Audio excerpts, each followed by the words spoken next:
What's up, everybody? This is Concrete Zebra with Craftmaster Productions and Studio1Tutorials.com, and today we're starting our beginner producer series, and we're going to be going over the production template.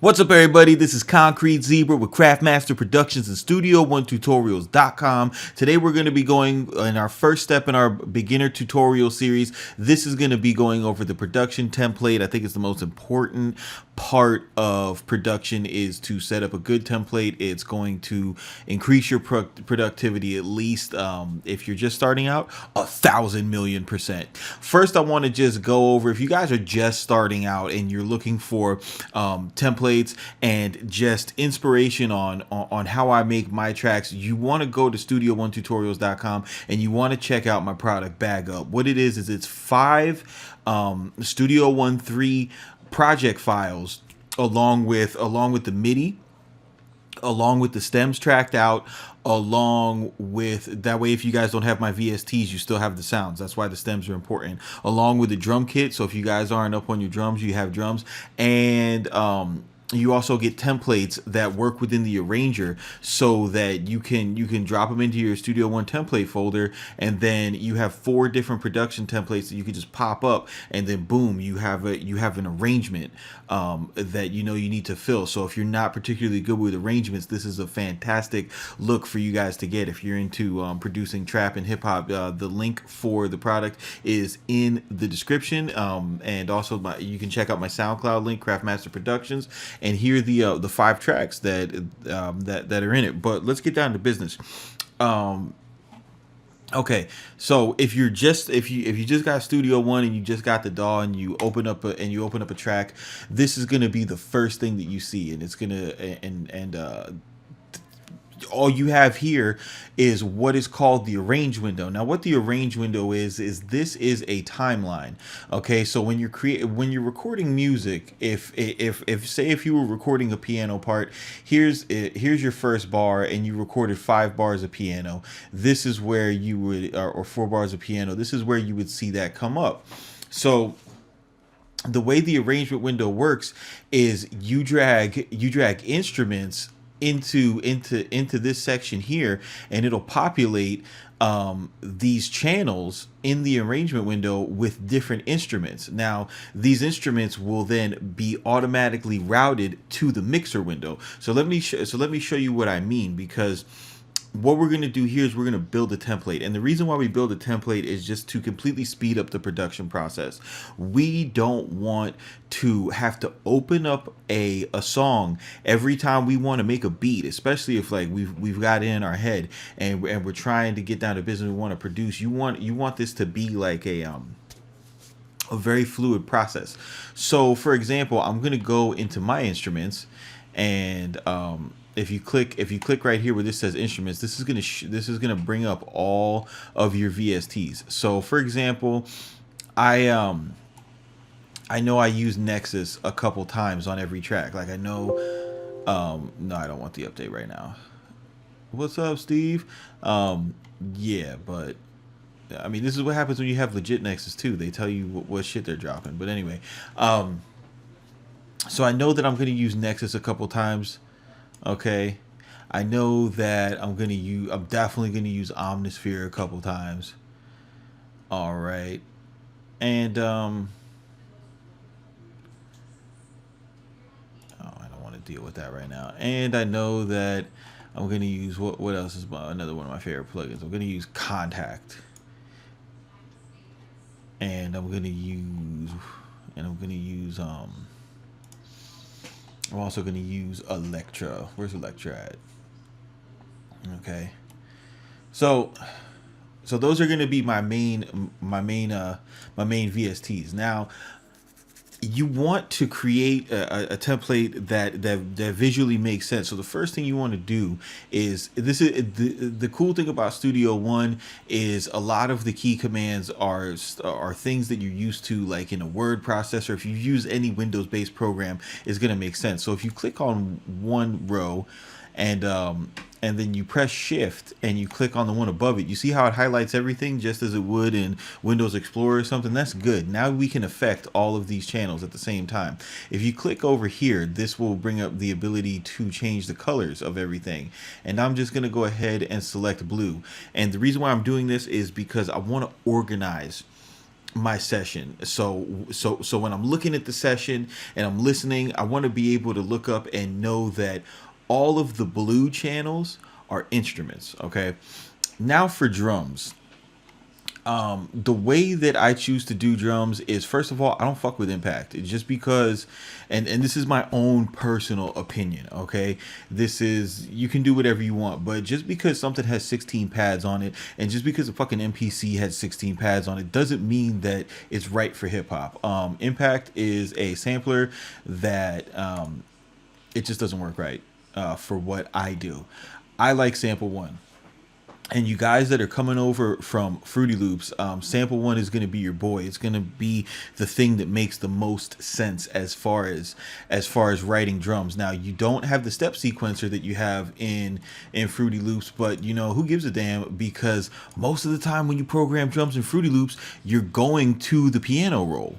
Okay, eventually you're gonna have to go into the piano roll to change the value of your 808s or to add your stutters in your rolls. You know, Fruity Loops only gives you that 16 step option. So if you're really gonna get in there and change things, mess with the pitch of your kick, you're gonna have to get into the piano roll anyway. So why not just just get rid of the fucking middle, man, and just program yourself into the piano roll? In order to set up your drum deals, right? So what I like to do is I like to make my drum tracks all red, okay? And once I've colored that red, right, I'm gonna go ahead and hold down Alt. Now, when you hold down Alt and you click and drag something in Studio One, whether it be MIDI notes or a track in the arranger or in the mixer, what that's going to do is, you see how it says that says duplicate track complete? That's going to copy something, right? So I know for my drum or for my drum patterns, I use a kick, a snare, a hi-hat, maybe an open hi-hat and a crash or something, right? So what I'm going to do is I'm going to create, you know, six sample ones, right? Then you know your boy Zebra is a trapping ass producer, so boom, I gotta have an 808. Now if I want to rename the channel below me, a quick tip, as far as your key commands, you can press tab and it'll go down. So I'll just go ahead and label that kick. The next one I'm labeling snare. The next one I'll label close hi-hat. The next one I'll label open hi-hat, and the last one I'll label perk, right? Now, great thing about Sample One, the reason why I like working in Sample One is you can go into the browser, which you get to it's going to be open if you make a brand new track, and you can hide it by pressing B and bring it back by pressing B, right? So I'm going to go ahead and click Files, and I'm going to, these are presets that I've already made as far as getting around in this browser window, and I'm going to do an in-depth tutorial on the browser window. So I'm not going to go over this now because I don't want to overwhelm you guys, but you can search your drives in your browser. So what I do is, let's just make it easy. I'm searching my drive. I'm going to go to my sample libraries, and I'm going to, in my sample libraries, I'm going to go to my drums folder. Now, you guys should have all of your drums in a folder labeled drums. So get your organization together. Then I'm going to go to my favorite drum kit of the moment, which is, what is my favorite drum kit of the moment? My favorite drum kit of the moment is this guy right here. Where's he at? Sound Oracle. This stuff is so hard. So I'm just going to go to the 808 formula, and what I'm going to do is I'm going to drag an 808 right here. Okay, now here's what I like about Sample One. This is what I'm saying is, like, this is similar to FL Studio. This is where you can edit the add glide to things. Monophonic is the same function as cut itself, so that's how you play a note over and over again. But you'll notice when you load a sample and you hit it on your keyboard, it cuts off right away. So what you got to do is go here where it says amp and adjust the release, and it'll play the whole note now.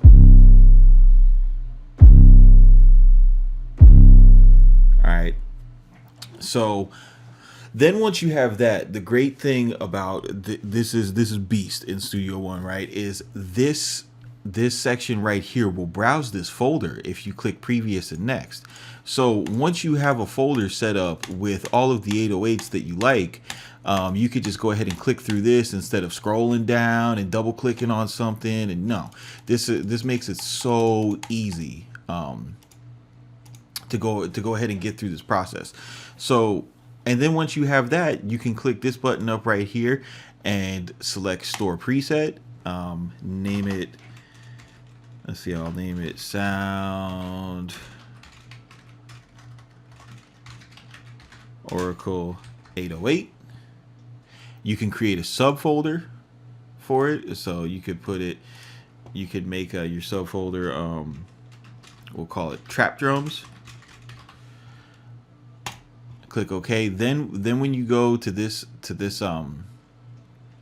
menu here, and this top bar will be in every VST, right? So if you say you don't know how to save a preset in a VST that you made something in, or you tweak some settings, you can always go here and store the preset inside Studio One. You don't have to store the preset in the actual VST. So this is clutch. Like this is how I tweak Nexus patches and save the presets inside Studio One. You know, that's one of the big complaints with Nexus is you can't alter the presets. I mean, with Studio One you totally can. So now when you look in this folder, you'll see, boom, I have a Trap Drums folder, and I could click on Sound Oracle 88 or 808 and it'll be there. And you'll see that, you know, I've made a bunch of my own presets, you know, throughout the course of me just using Studio One. But that's how simple it is to make your drum presets. So you're gonna want to go ahead and populate this, you know, with sounds. So I'll just go ahead and do that real quick. Now if you don't freak out, if you see how I made this this Trap Legends kick and nothing's showing up, just click right here, boom. You got it. And you see I've got the preset already saved to turn on monophonic or cut itself for you Fruity Loops guys, and turn the release up. So I'm just going to go ahead and populate it with a snare now.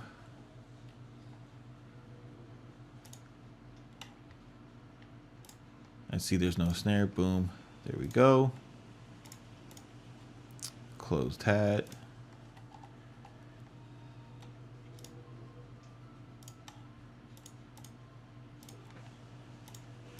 Open hat. Where we at? All right. And a perk.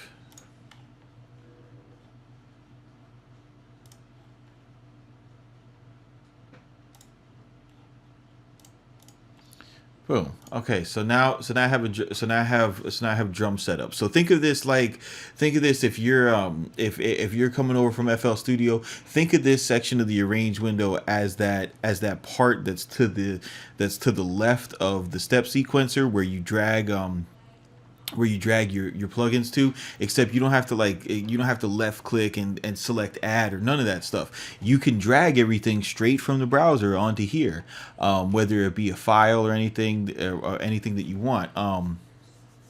Another cool thing about Sample One is if you're just browsing your folders, and you know, say you like this say you like a let's see, say you like this hit right here, right? So you play this hit and you want to add that to the beat. All you got to do is right click on it and it say send to new sample 1, and it'll send that sample to a brand new sample 1 track. And then of course you can browse the folder and go through all the other hits, and then all you got to do is just remember, turn your release all the way up, turn cut itself on, or monophonic. Monophonic means one sound, mono, and then phonic being sound. And then boom, you got your stuff. So the next part of this template that's really important is you want to get your mixer set up.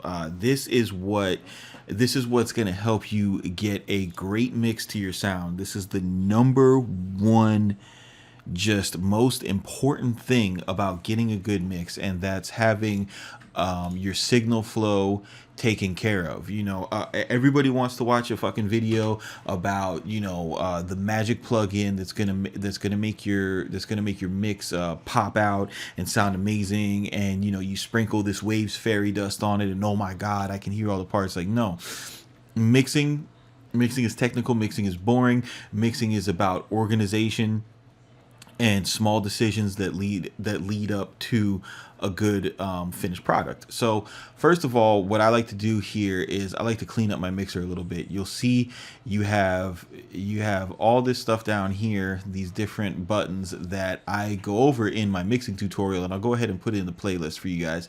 But I'm just going to close this menu, because what this is this is a list of all the channels in the project, and I don't need to see that. That's, you know, especially if you're on a laptop and you don't have a lot of space, you're not going to want to deal with that taking up extra space. So I'm going to get rid of that. The next thing I'm going to do is I'm going to hold this down, press shift.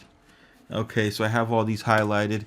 I'm going to right click and I'm going to put add bus for selected channels, and I'm going to get something called bus 1. Then I'm going to rename that drums. Okay, so now what this means is all of these channels are being piped into this bus. All right. The next thing that I'm going to do is I'm going to highlight all of my instruments, and I'm going to do the same thing, add bus for selected channels. Boom. And I'm going to call that band.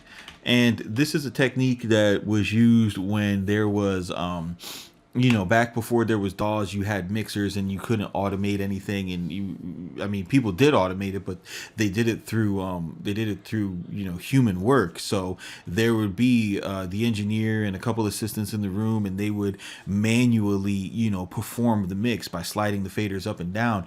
And when you had like a really big mix board, like something like 64 channels or something, it was more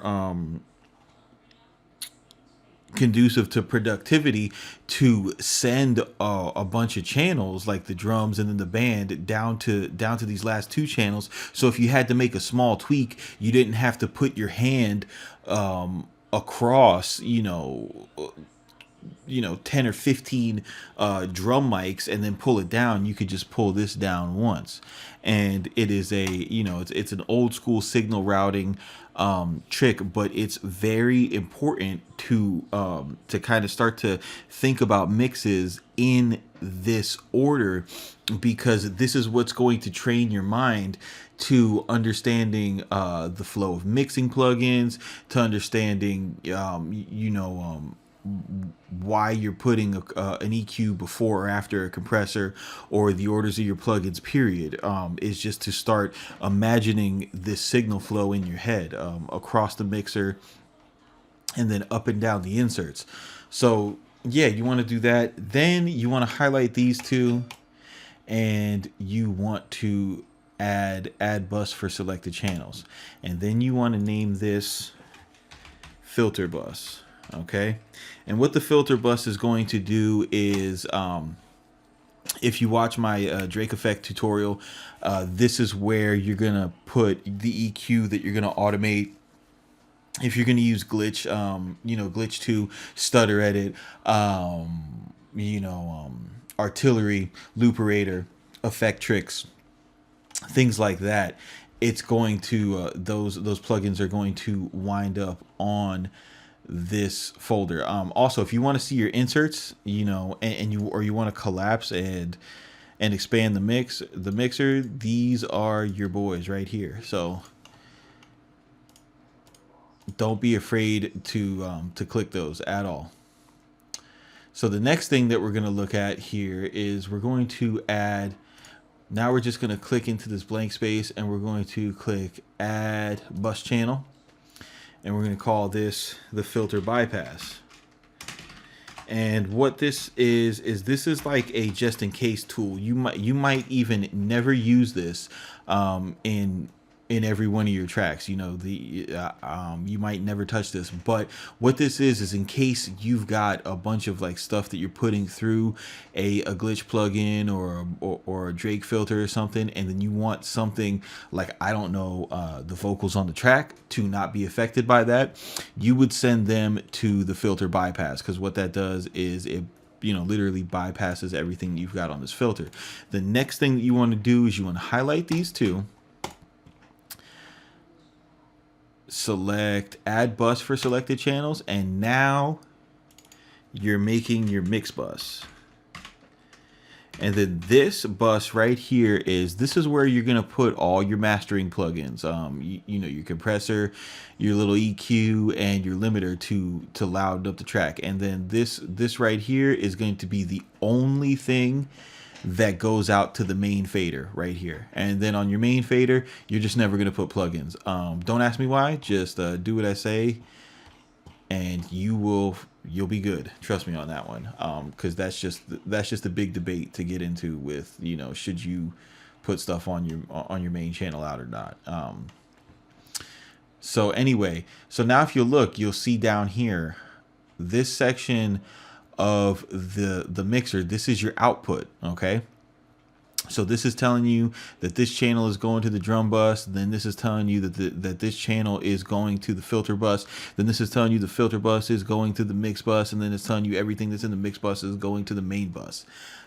So that's all good. Now the next thing that you want to do is you want to do a quick gain stage of everything, and this is going to help you get your mixes right. You're going to want to go to inserts, and you're going to want to select Presonus, go to mix tool, jump that down, jump that down like 10 dB, boom. Click this triangle here to expand it, and go ahead and highlight all your tracks that have colors, and then just click and drag it over, and it'll populate all of them. And what I want you to do is when you're mixing your tracks, I want you to use this feature right here to either add volume or increase volume to add or take away volume from your plugins. I want you to use the output of the actual plugin, and then I want you to use this gain deal right here, and then I want you to save any fader adjustments for the very last section of your mix. The reason why we do that is because these faders have a resolution. So if you get your gain structure and your balance intact by using this mix tool plugin, and by using the output parameters inside of your VSTs, then when you need to make a fine adjustment in the volume, you have so much more power in the throw of this fader that you're gonna be able to dial it in so precisely that it's just gonna make such a big difference in your mix, instead of just, oh, this is really loud, so I'm sorry. If you ever, by the way, if you ever take a value down in or up in Studio One and you want to return it to 0, hold down the control key and click it, and it'll return everything to 0. But like, say you wanted to turn this drum down all the way to here, and then you realized that it's just, a little bit too loud even down there, so you want to turn it down a little bit more. The amount of change in the volume from here to here is not nearly as drastic as from here to here, and you can see it in the numbering.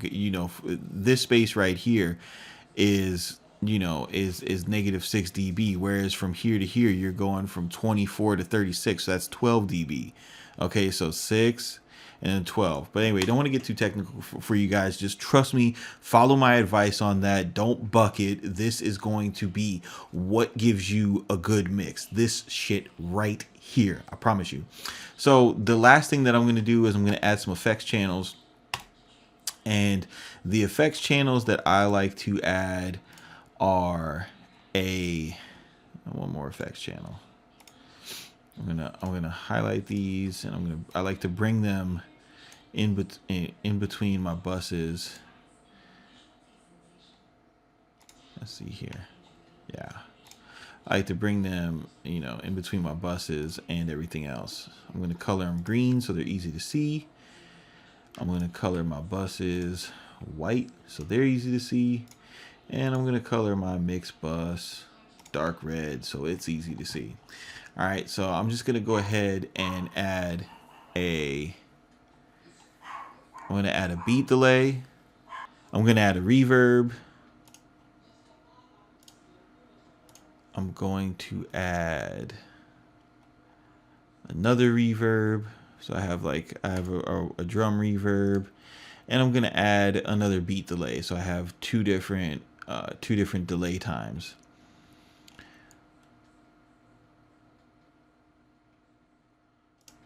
All right, and I'll set this one to 1/8.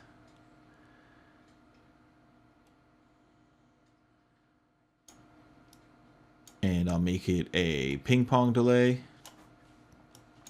And I do that kind of like in homage to Nexus, because that's really that eighth note ping pong delay. That's what gives a lot of those Nexus sounds their characteristics. You'll see on the outputs, we've got that going to the main out, and we want to make sure that we catch that and drop that into the filter bus. So you see how I highlighted all these, clicked the output, and then went to the filter bus, and then boom, did it.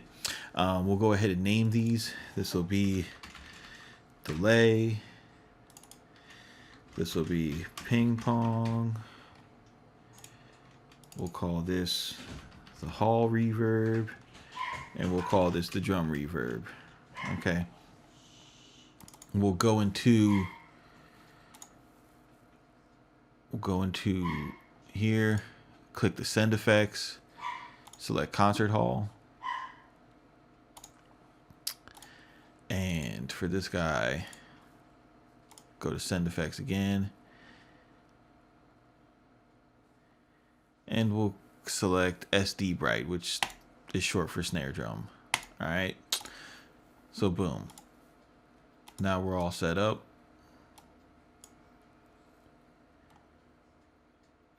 And my hard drive is gonna take a gazillion years to load. There we go. We got autosave popping. All right, boom. So now you're all set up with your template. The last thing that you want to do is select save as template, and we'll, you know, you can name it whatever you want. Call it beat template.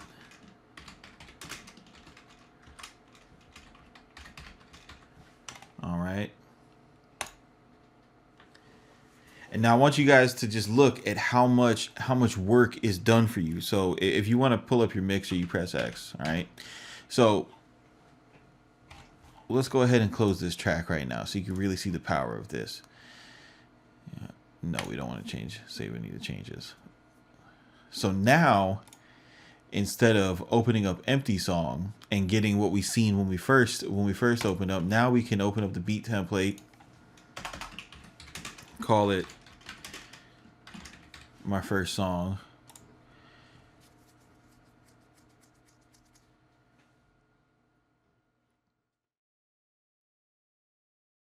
boom. Now we have our VSTs in front of us. We got effects already pre-routed. We've got a little bit of gain staging started, and we just all this next to do is to jump in and start programming parts. So this is part one of the beginner series tutorial. It's really important that you guys do this. It's so important. If you don't do this, you're going to waste a lot of time. And that's what I want you to take away from this tutorial. Keep it simple, don't be basic. Concrete Zebra with Craftmaster Productions, Studio1tutorials.com, and we will see you on the